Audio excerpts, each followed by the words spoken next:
Bonjour, cet épisode est un peu particulier parce qu'il est en deux langues, vous êtes sur la version française. Je ne sais pas si vous vous souvenez de cet épisode 51 sur le bonheur avec Mo Godat, qui a été l'un des épisodes les plus écoutés de mon podcast, qui est juste génial si vous ne l'avez pas encore écouté. Et j'ai voulu réinviter Mo pour parler cette fois-ci d'un sujet qui me tient aussi beaucoup à cœur, qui est cette nouvelle spiritualité de société. C'est pas forcément très ésotérique, on part pas hyper loin, si le mot spiritualité vous fait peur. Je pense que c'est une clé que beaucoup de personnes cherchent quand elles cherchent du sens dans leur vie, quand elles cherchent qu'à la fin du développement personnel. Donc je vous laisse avec cette conversation qui est passionnante. Allez Vlan, c'est parti. Salut Mo. Ça fait un moment qu'on a parlé ensemble. On a enregistré ensemble un épisode sur le bonheur. Et en fait, c'est l'épisode le plus écouté sur mon podcast. Oh wow! Oh, that's great news. Yeah, it shows what people are looking for. Ouais, sur 85 épisodes, c'est l'épisode le plus écouté. Oh my God, I'm honored. Thank you. Donc on n'est pas ensemble pour le moment. Tu es en République dominicaine. Et le sujet que j'aimerais aborder avec toi, c'est la spiritualité. Parce que ça fait un moment que je réfléchis et je pense que le monde a besoin d'une nouvelle spiritualité. Pas forcément liée à la religion, mais basée sur la manière dont on envisage la vie, le succès et tous les sujets dont on parle ensemble. Et j'ai réfléchi à qui serait la meilleure personne pour parler de ça, et je me suis dit, mais Mo serait la personne parfaite pour parler de qu'est-ce que devrait être la spiritualité du monde, ou en tout cas la partie occidentale du monde. Oh wow. Okay, I'm definitely not the best person for that, but let's give it a try. Yeah. Ça dépend vraiment comment tu définis la spiritualité. Il y a tellement de manières d'envisager la manière dont tu vois le monde.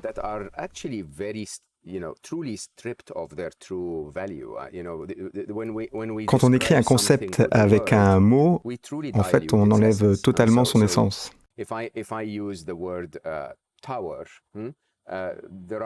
Par exemple, si j'utilise le mot « tour », il y a beaucoup de tours différentes dans le monde. On ne peut pas comparer la tour Eiffel avec, par exemple, une tour résidentielle que quelqu'un a construit à Cabaret, là où j'habite, et qui fait 4 étages. Et en ce faisant, on perd complètement l'essence de ce que veut dire le mot.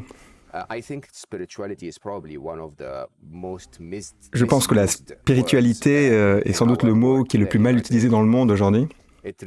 C'est vraiment mal compris. C'est complètement mélangé avec le mot religion. Pendant beaucoup d'années, ça a été complètement restreint à la religion et pour être spirituel, il fallait revenir à nous. Et peut-être que maintenant c'est contraint à la Californie, les fleurs blanches, les fleurs. Si tu veux être spirituel, viens, on va te montrer ce que c'est. Ce que la spiritualité est vraiment. Et tu sais, j'ai été ingénieur et j'ai toujours tendance à regarder la définition très précise qui permet de mieux comprendre le concept. Et donc dans ma définition personnelle de la spiritualité, ça vient de l'esprit. Et l'esprit, c'est le mot religieux pour définir l'autre part de toi-même. Et je pense que c'est précisément là où la structure de la conversation prend forme. Je veux dire, est-ce que c'est une extension de nous, de notre physique?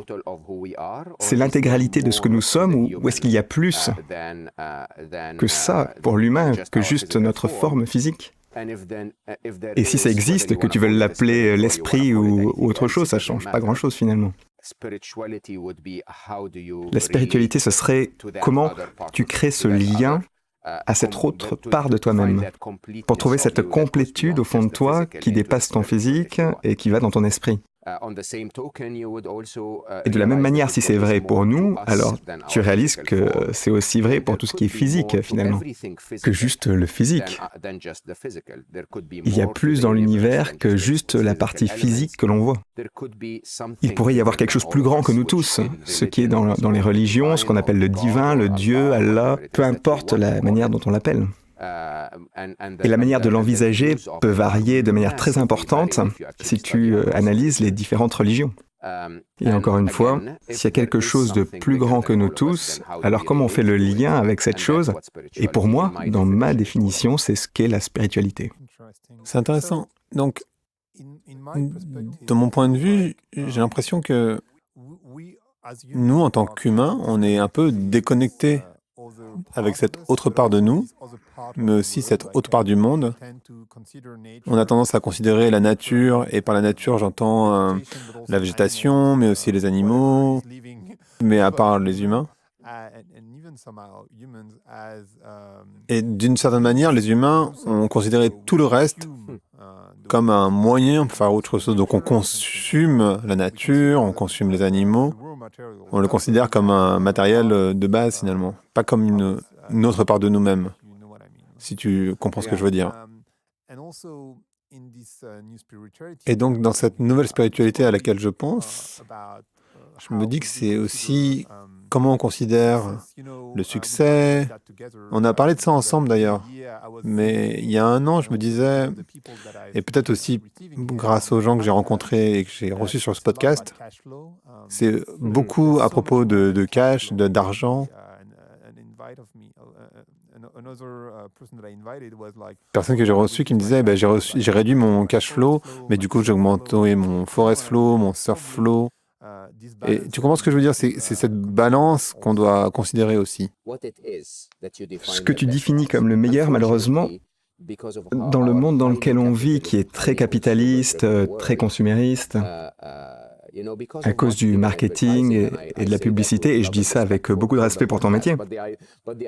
Mais l'idée, c'est qu'on ne dit aux gens de manière constante qu'il n'y a qu'une seule manière de définir le succès dans la vie. Il y a une seule manière de définir la beauté, une seule manière de définir un succès. Et malheureusement, tout cela est complètement faux. Si tu voyages autour du monde, tu te rends compte qu'il y a plein de formes, de définitions qui définissent ce qu'est la beauté dans les yeux de quelqu'un, des goûts particuliers. Et du coup, tu commences à réaliser que la manière dont on a défini de manière commune ce qu'est le succès est probablement complètement pipé. Et en fait, c'est complètement pipé. Et en fait, j'ai été la victime de ça. J'ai passé les premières années de ma carrière, peut-être les 25 premières années de ma vie, qui sont en réalité souvent les années les plus productives en termes d'énergie, et j'espère qu'ils seront compensés par la sagesse dans la vieillesse. Mais tellement de mon énergie a été mise pour créer de la richesse, avoir des titres et atteindre un patrimoine qui soit uniquement mesuré en dollars. La réalité, c'est que ma mission, c'est de rendre 1 milliard de personnes heureuses. Et souvent, je dis au public, imaginez qu'à la fin de ma vie, j'ai réussi à rendre, ou encore à diffuser le message à 1 milliard de personnes plus heureuses, mais que dans le même temps, j'ai perdu tout mon patrimoine que j'ai pu gagner grâce à Google, mais que malgré tout, il me reste suffisamment d'argent pour acheter un t-shirt de Pink Floyd de 1990 avant que je meure, parce que tu considéreras ça comme du succès. Est-ce que tu considérerais ça comme du succès? 1 milliard de personnes heureuses plutôt que 1 milliard d'euros. Est-ce que tu considères ça comme du succès? Maintenant, revenons à la spiritualité. Et l'idée, c'est que la plupart des enseignements spirituels et religieux ont toujours ciblé deux choses. J'ai étudié toutes les spiritualités, toutes les religions que tu peux trouver à travers le monde. Elles reviennent toujours à deux choses. La première, c'est apaiser tes propres souffrances, et l'autre, c'est apaiser les souffrances des autres. Donc en fait, toutes les religions, si tu enlèves tout ce que l'humain a pu rajouter par les saints, les professeurs, etc., qui n'était pas vraiment l'essence même, finalement tu te retrouves avec est-ce qu'on peut t'aider à traverser cette vie de la meilleure manière, que tu souffres le moins possible, et est-ce qu'on peut t'apprendre la compassion pour que de cette manière tu puisses aider les autres à réussir et trouver le bonheur pour qu'ils ne souffrent pas. Et si tu prends ça comme le cœur de la spiritualité, alors le succès veut dire quelque chose de très très différent. Totalement. Et je pense que si on revient à ton exemple du t-shirt Pink Floyd, je pense que les gens, quand ils essayent de récupérer un maximum de dollars, ils pensent aussi à leurs enfants et ils se disent je dois leur léguer quelque chose. Oui, c'est principalement ce que les gens pensent quand ils gagnent de l'argent. Est-ce que c'est pas complètement stupide ? Je sais que on dirait que c'est horrible quand je dis ça, mais tu sais, j'ai réussi dans la vie, en particulier dans le monde matériel. J'avais tout planifié. Tout ce que je pouvais acheter pour Ali, ses études, je lui ai même acheté un appartement pour qu'il ait des revenus passifs une fois qu'il serait diplômé. J'ai même commencé des business pour lui, pour que de cette manière, une fois qu'il soit diplômé, il puisse les diriger. Alors qu'il changeait de direction, il a changé 3 fois de direction à l'université. À chaque fois, je recommençais un nouveau business. C'est de cette manière, j'étais autant impliqué pour donner une vie agréable, confortable à mon fils, une fois qu'il serait diplômé. Et il est parti, pour une raison complètement inattendue, pour une erreur humaine, sur une opération médicale assez simple, et il est décédé. À quel moment tu trouves cette illusion que tu es plus protégé quand tu as plus d'argent ? J'ai jamais compris ça.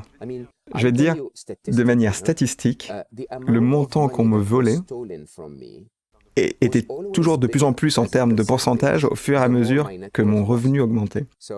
Donc typiquement, quand j'étais étudiant, que j'avais pas beaucoup d'argent, il y a peut-être un pickpocket qui a pris un petit peu de mon argent dans une poche, dans le métro.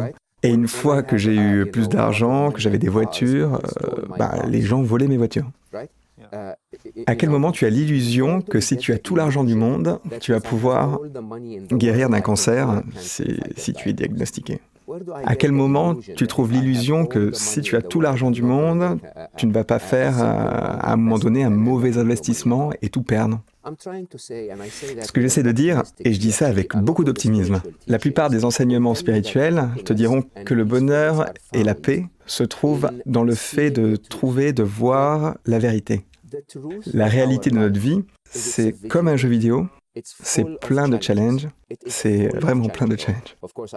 Évidemment, je dirais jamais que la vie est un jeu vidéo, mais c'est comme un jeu vidéo. Il y aura toujours un challenge parce que c'est la seule manière pour que le jeu soit intéressant à jouer. Et ces challenges ne se résolvent pas en collectant un maximum de monnaie sur le chemin. Elles se résolvent en collectant les connaissances pour résoudre les problématiques, même en l'absence de monnaie. Et c'est ça le truc. Le truc, c'est de se poser la question de qu'est-ce que tu devrais collecter au fur et à mesure que tu construis ta vie. Est-ce que tu devrais collecter de l'argent, qui de toute façon ne garantit pas que tu ne pourras pas le perdre, ou qu'il ne va pas se déprécier à cause du taux de change. Tu sais, la réduction du pouvoir d'achat ou la croissance des profits, de tous ces lobbies, des produits de consommation. Ou, à l'inverse, est-ce que tu devrais collecter les connaissances, ces connaissances qui te permettent de naviguer dans la vie, quelles que soient les expériences que la vie t'amène, les connaissances qui te permettent de trouver la paix, trouver cet ancrage intérieur, alors que le monde bouge tout autour de toi comme un jeu vidéo. Un vrai joueur de vidéo, si tu trembles pour une seconde, alors qu'il y a des challenges qui arrivent, tu perds cette petite seconde qui est indispensable pour te sortir de la situation.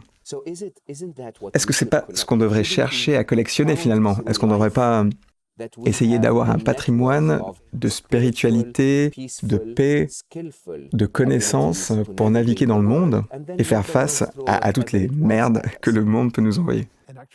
Et justement, puisque tu parles de la relation entre les parents et les enfants, j'ai aussi l'impression que l'enfant sera plus riche avec de la sagesse qu'avec de l'argent. En réalité, j'ai l'impression que l'argent peut même créer des enfants plutôt tristes, et j'en connais quelques-uns. Oui, oui, tout à fait. En fait, un enfant est déjà sage avant qu'on pourrisse sa sagesse. Les enfants sont purs. Et ils sont heureux, ils sont innocents, ils sont honnêtes. Ils jouent, et alors qu'ils jouent, ils sont incroyablement créatifs. Ils sont incroyablement productifs, ils ont une énergie infinie, et à ce moment-là, stop de faire tout ça, c'est une perte de temps, il est temps de devenir sérieux. Et là tu dis, mais qu'est-ce que ça veut dire d'être sérieux? J'ai 6 ans. Et tu te souviens, on est tous passés par là en fait. On te met dans une école et on te dit, arrête de faire tout ce que tu sais de manière instinctive, comme un humain finalement. Donc maintenant, faisons les choses de manière différente. Tu vas t'asseoir dans une classe, tu vas écouter pendant 8 heures, ne jamais faire d'objection par rapport à ce que va dire le professeur. C'est complètement débile. Et si tu n'aimes pas les sciences humaines, eh bien c'est pas très grave. Passe ta vie à étudier les sciences humaines quand même. Et après, on dit à ses enfants d'exceller dans la vie. Et bien sûr, en vérité, la plupart d'entre nous, que tu le crois ou pas, on a objecté pendant un jour, ou peut-être plus, parfois pendant toute notre adolescence, en expliquant « Ah mais non, mec, c'est pas du tout comme ça que je suis supposé vivre. » Et puis finalement, on s'est conformé parce que le système est tellement puissant. Les enfants sont déjà sages. En fait, on les pourrit avec des idées préconçues sur le monde moderne et de cette manière, on leur enlève la capacité à réaliser leur propre monde, leur propre capacité, leur propre talent et peut-être même leur propre spiritualité. En fait, tu sais, ce qui manque le plus dans le monde, c'est d'être religieux, c'est de suivre Jésus, Mohamed ou Bouddha. Non, non.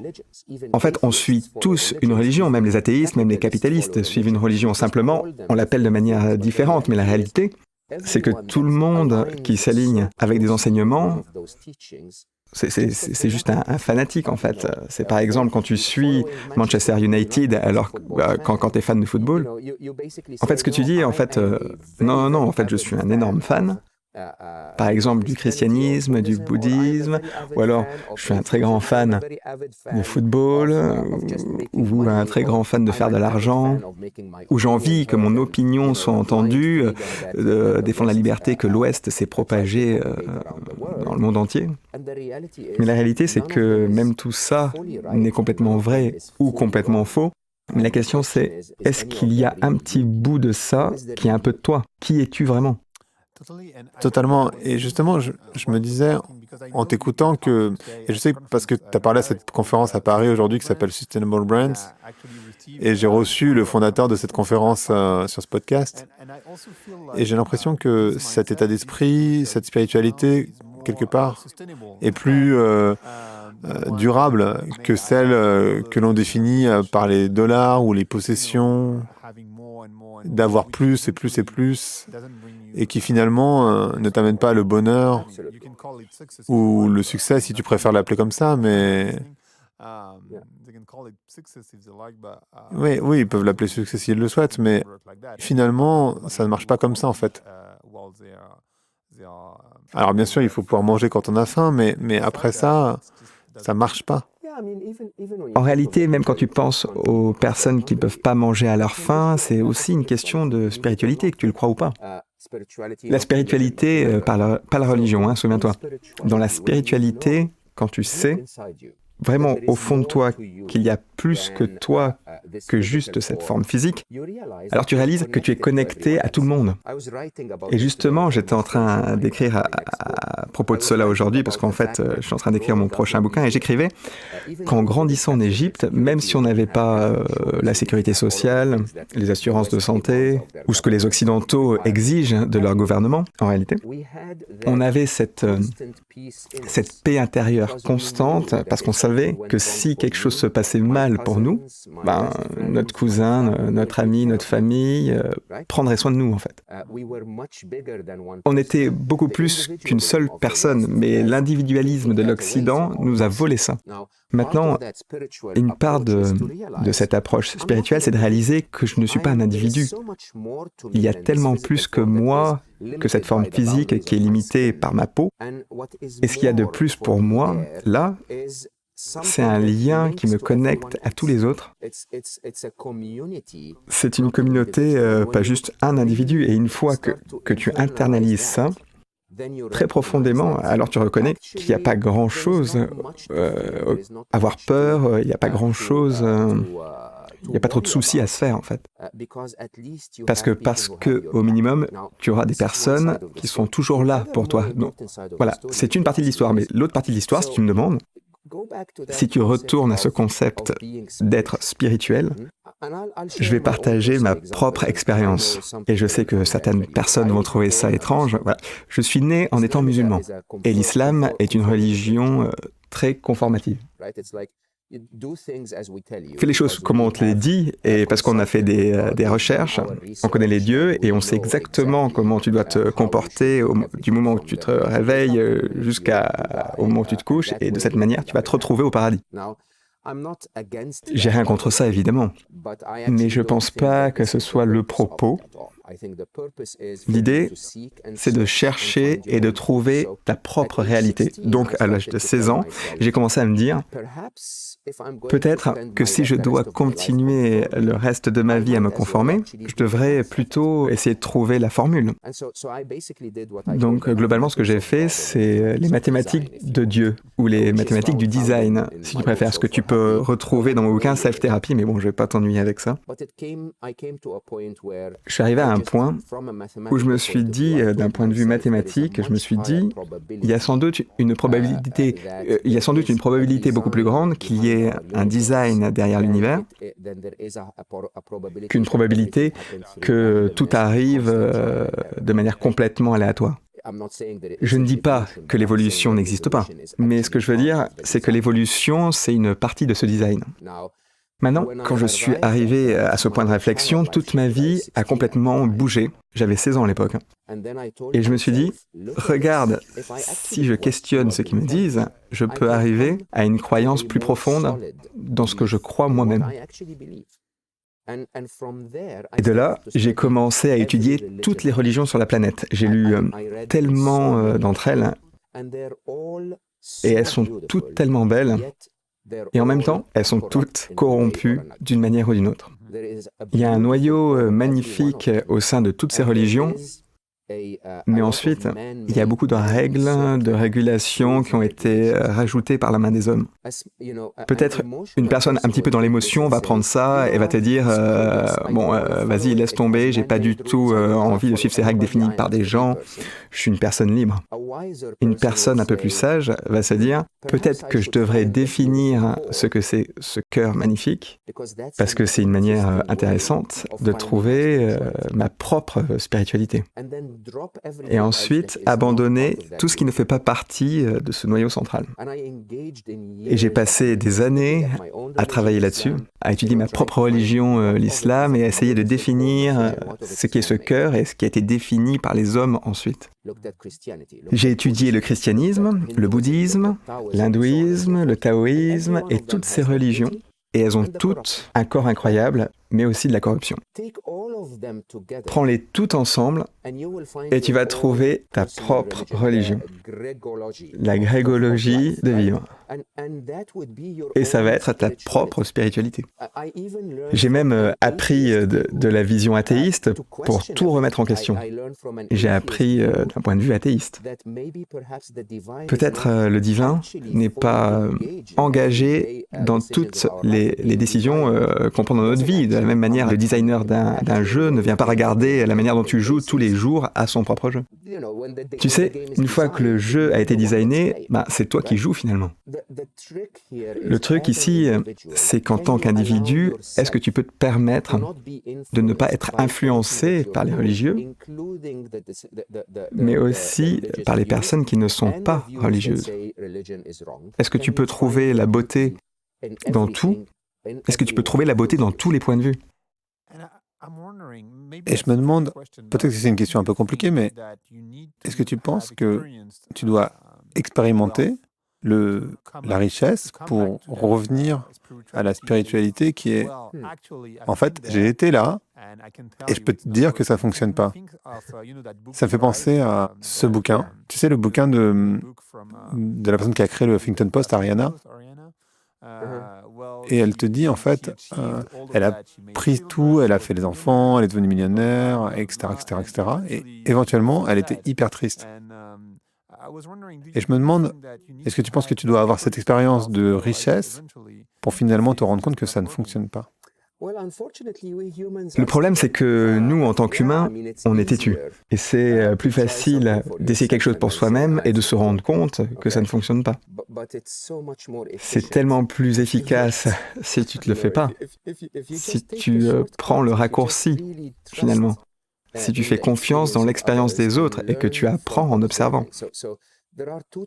Il y a deux typologies d'apprenants finalement. Il y a ceux qui apprennent en observant les autres faire des choses et ceux qui apprennent en faisant les choses. Et pour ceux qui préfèrent faire leurs expériences par eux-mêmes, quoi que tu leur dises, ils diront « non, je te crois pas ». En fait, je dois te dire, finalement, c'est un peu un truc d'adolescent de se dire « je te crois pas, je dois le faire moi-même ». Au fur et à mesure que je suis devenu peut-être un peu plus vieux, peut-être un peu plus lent, c'est pas que j'ai perdu de l'énergie, mais j'ai dirigé mon énergie de manière plus efficace. J'ai commencé à prendre ce que les autres m'apprenaient de manière très sérieuse. Je le prends pas comme argent comptant, comme si j'étais aveugle. Bon, j'espère que mon prochain bouquin qui devrait sortir en 2020, enfin, j'espère, qui s'appelle Partie 2. Et en fait, ça me permet basiquement de prendre cette connaissance qui m'est donnée et de la mettre dans 3 différentes cases.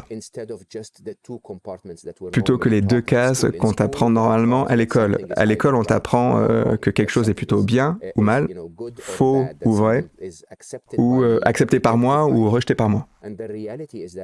Et la réalité, c'est que 99% de la vie, enfin le chiffre n'est pas scientifique évidemment, mais la majorité de la vie est ni bonne, ni mauvaise, ni vraie, ni fausse, mais on est dans cette zone grise, c'est ce qu'on appelle le compartiment de la partie 2.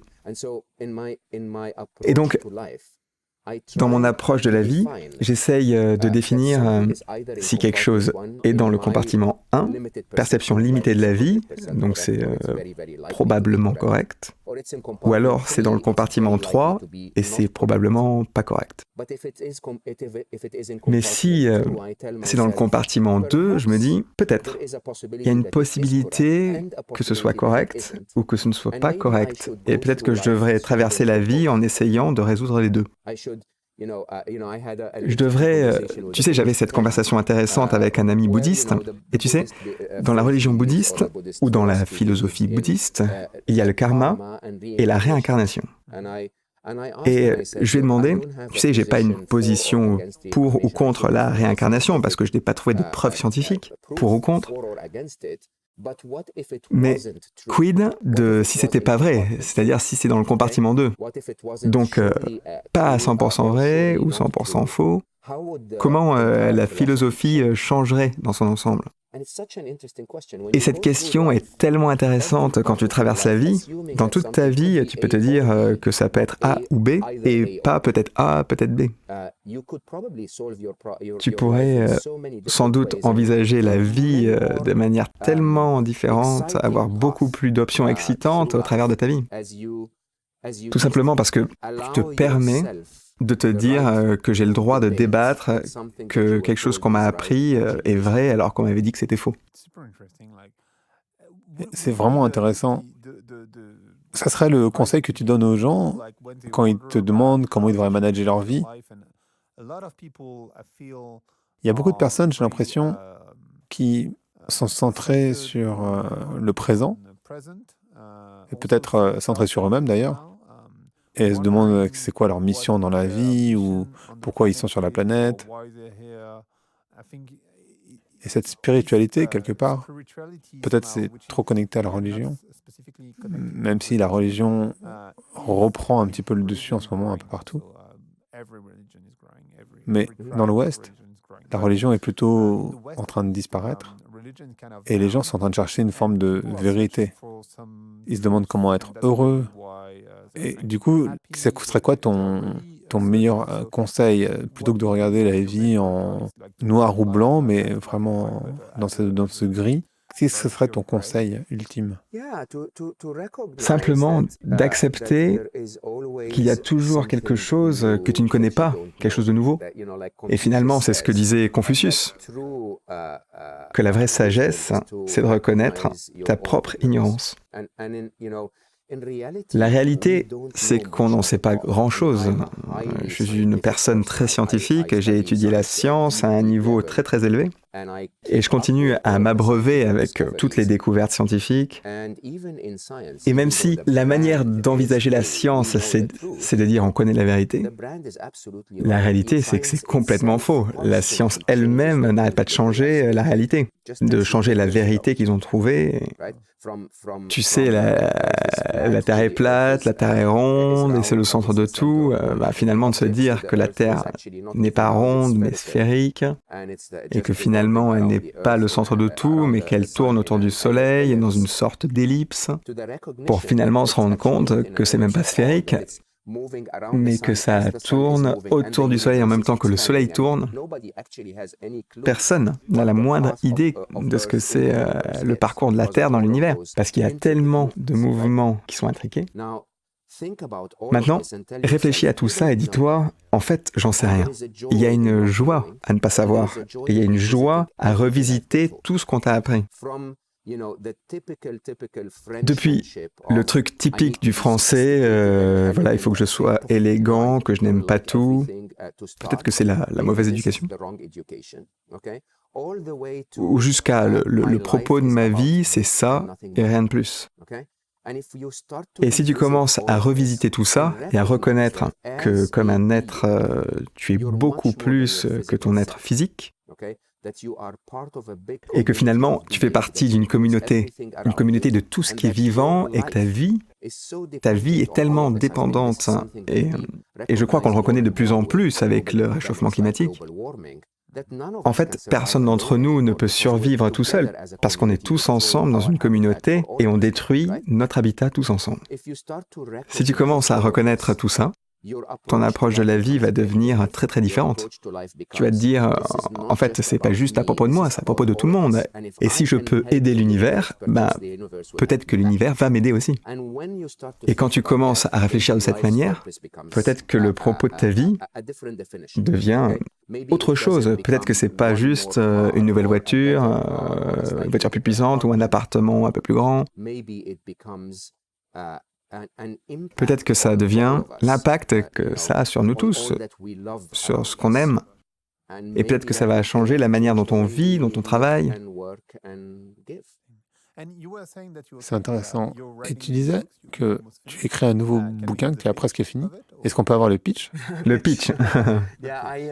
Je suis vraiment fier de celui-ci. Il s'appelle « La petite voix dans ta tête », qui est une expansion d'une petite idée que j'approche dans Solve for Happy, qui est l'idée que tes pensées ne sont pas toi. Cette petite voix dans ta tête n'est pas toi. C'est simplement une fonction biologique qui est orchestrée par ton cerveau. Et si cette manière de penser est ce qui génère notre insatisfaction, alors peut-être qu'on devrait réfléchir à penser autrement. Et donc dans ce livre, j'utilise beaucoup de techniques, de neurosciences, de résoudre des problèmes, mais surtout de comprendre comment le cerveau fonctionne comme une machine et pas comme une pièce de viande, finalement. Finalement, je partage le cerveau dans des sortes de software, presque, d'une manière simple. Le module 1 fait ABC, le module 2 fait X, Y, Z. Et donc, après, te montrer où ce module se trompe et comment tu pourrais éventuellement le corriger. Comment, par exemple, dans cette société matérialiste, on dépend plus de notre cerveau gauche que de notre cerveau droit. Et comment cela est injuste pour le féminin, mais aussi injuste pour la planète, et comment ça peut générer ton insatisfaction et comment on peut le corriger. Comment le système nerveux parasympathique n'est pas utilisé parce qu'on utilise notre système sympathique pour gérer tout le stress de ce monde moderne et en fait c'est un module qu'on peut hacker et changer pour nous rendre plus heureux. Donc tous les compartiments de cette petite voix dans ta tête et comment ça fonctionne, oui, voilà, je suis plutôt content de la manière dont ça progresse et je pense que les lecteurs et les lectrices vont vraiment apprécier. Wow, ouais, c'est un super speech. Alors, ce podcast s'appelle Vlan, et je voudrais savoir à quoi tu voudrais ouvrir la porte ou la claquer. En fait, en ce moment, dans ma vie, la plus grande porte que j'ai ouverte, et c'est intéressant, c'est une porte qui me permet d'être beaucoup plus féminin. Évidemment, ça n'a rien à voir avec mon genre, d'être un homme ou une femme. Ça a plus à voir avec ouvrir à mes qualités féminines dans le monde. Donc, être moi, un ingénieur qui a grandi dans le Moyen-Orient et qui est un cadre dirigeant, clairement, j'ai beaucoup plus utilisé mon cerveau gauche, mon côté, toutes mes qualités masculines pour arriver là où j'en suis aujourd'hui. Et je pense qu'il y a 4 ans et demi, j'ai reconnu que pour continuer à progresser, il fallait que je développe les qualités féminines, l'intuition, l'empathie, cette capacité à avoir de la résilience, du flow. Ce sont des choses que j'ai envie d'avoir beaucoup plus dans ma vie et je suis très ouvert. Ce à quoi je ne suis pas très ouvert, c'est plutôt la rigidité et cette idée que quelque chose ne peut pas être discuté, par exemple. Et crois-le ou pas, à cause de ce flow constant, tout est en constante évolution.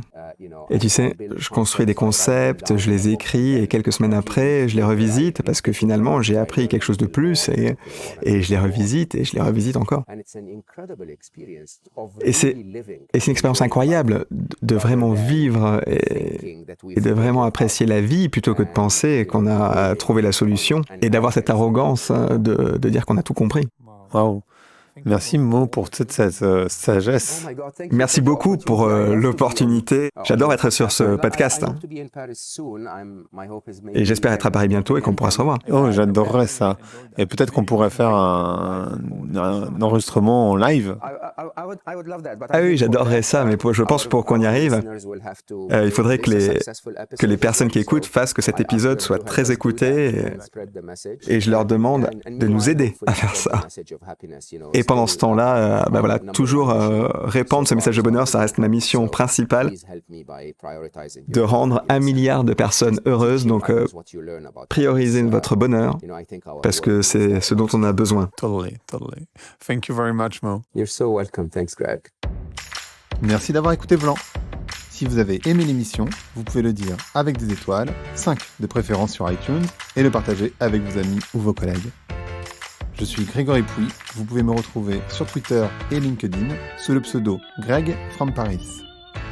N'hésitez pas à me remonter vos remarques, vos questions, mais aussi les invités que vous aimeriez entendre.